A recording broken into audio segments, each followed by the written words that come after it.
Okay, so if you want to save your website but you don't want to publish your website, you're on Wix. I'm showing in this video how you can save your website but not publish your website.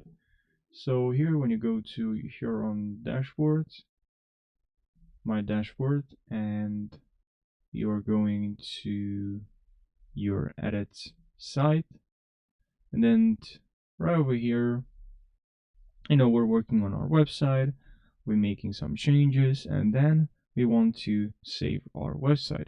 So what you're gonna have to do here is to go here where you see save. You can also use this shortcut to, you see here auto save is on, but you can also turn off auto save off and on using this shortcut, Command Option A.